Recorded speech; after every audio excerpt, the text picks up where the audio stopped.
Hi, I'm back in Las Vegas, the emerging theme hotel and culinary capital of America, for Saturday night's highly anticipated heavyweight championship rematch between Evander Holyfield and Mike Tyson. I'll tell you more about that in a moment. But since I was last here, look what's open. The New York Hotel and Casino with fire boats, the Brooklyn Bridge, the Statue of Liberty, a roller coaster that reminds me of a couple of subway rides I've taken, and they claim to have food inspired by New York, so let's go inside and take a look. How about a Coney Island colada, a Metro Margarita, or a downtown daiquiri? I've been living in New York 20 years. I could use a couple of these for the rush hour. Playing in a casino the size of New York can work up quite an appetite, so let's eat. New York City has a Motown Cafe on West 57th Street in the middle of all the action. The Vegas version is a Motown Cafe with action of a completely different nature. It has a musical clubby atmosphere, and the food? Hi, welcome to Motown Cafe. This is our chicken and waffles served with maple butter, and this is our full slab of baby back smoky ribs served with sweet potato fries and vegetable medley.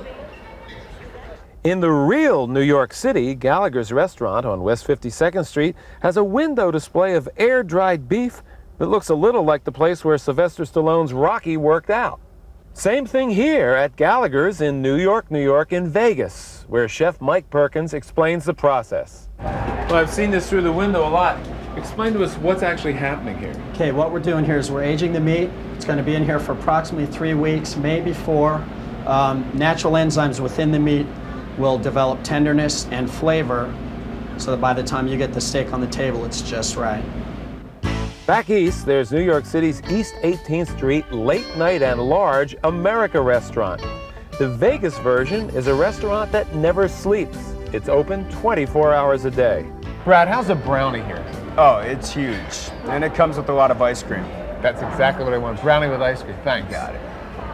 Well, while I'm waiting for that brownie with a lot of ice cream, let me tell you, Las Vegas is a city that's always wired up. But at this point, the sense of anticipation about Holyfield, Tyson 2 is gigantic. 2 tremendous athletes who actually haven't been eating a lot of brownies with ice cream recently, although I did hear that Holyfield loses 7 pounds every time he has a workout and eats 6 meals a day. What do you eat 6 meals a day? Well, I have, I'm a vegetable man. I like beans, I like cornbread, I like collard greens, like that. But I like turkey, carrots. I have a complete balanced meal. And I have my trainer Tim, who have me eating stuff I don't even like. I'll be on the pay-per-view broadcast covering the celebrity party before the fight. Some of the celebrities we expect to be chowing down include JFK Jr., Madonna, Tiger Woods, Nicolas Cage, Demi Moore, plenty of others. Now this is a heavyweight brownie. And before I go 12 rounds with it, let me show you one thing that the Vegas version of America Restaurant has that the New York version definitely does not have. A giant pool right in the backyard. I'm Bill Boggs with a brownie by the pool for the Television Food Network. Vegas, which does everything big, like Saturday night's 3 big heavyweight championship fights headlined by Evander Holyfield against Mike Tyson, is now not just a gambling capital or a sports capital or an entertainment capital. It's also a place for an authentic gourmet getaway. You can sample the cuisine of Mark Miller, who has hit restaurants in Washington and Santa Fe. From Los Angeles, Maestro Wolfgang Puck is on the scene. New Orleans is represented by our own Emeril Lagasse. And San Francisco's famous Fog City Diner is on attractive land that will showcase other replica restaurants. But what about a top New York City restaurant coming here to Las Vegas? The New York Hotel behind me offers a view of the city's skyline. But here, in the actual Big Apple, who will be the first Major League New York restaurateur to roll the dice in Las Vegas? The answer is an interesting one. The Macchione family of the world-renowned Le Cirque and the hot new Osteria del Circo will open versions of both restaurants in Las Vegas for Steve Wynn at the new Bellagio Hotel in a year and a half. oldest son, Mario Macchione, will leave New York to run the operation. Mario, why Las Vegas? Well, first and foremost, because it's the upcoming town in the United States. Out of everywhere that I ever hear anything talked about, Las Vegas is the place to be, a place where people are going. Mario sees the family's presence in Las Vegas as part of that city's changing image. Everybody's trying to upgrade the image of the city.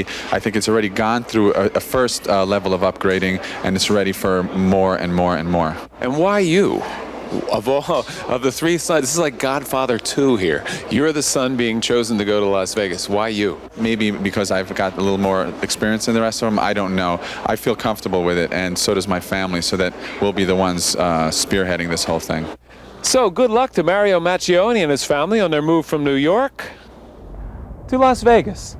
And now let's talk a little bit about the training regimen, the dietary sacrifices that go into a heavyweight championship fight here at the MGM Grand Hotel.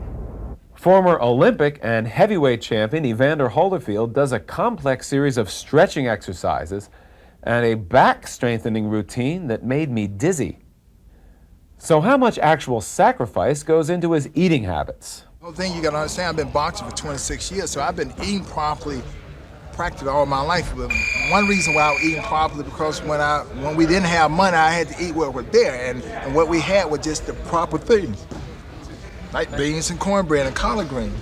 Like that. These are the things that poor people used to eat back then. They didn't have junk food. Undefeated South African heavyweight Frans Botha takes punishment from a medicine ball, jumps rope, and does seemingly impossible vertical squats. He also says he's quite comfortable in the kitchen. What's your specialty? Seafood. Seafood, yeah, I like to do seafood. I'm an angler. You know, I love fishing. And whenever I catch a fish, I want to cook it, you know, so I eat a lot of seafood.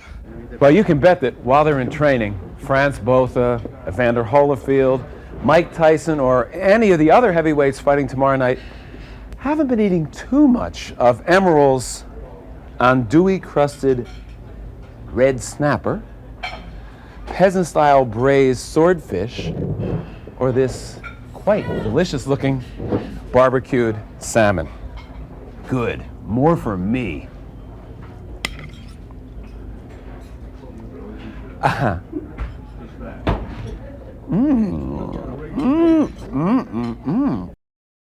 Alan Zweibel, original Saturday Night Live writer and Thurber Prize-winning author of The Other Showman, says, "The adventures of Spike the Wonder Dog is so smart, witty, and inventive that I had to keep reminding myself that I didn't write it.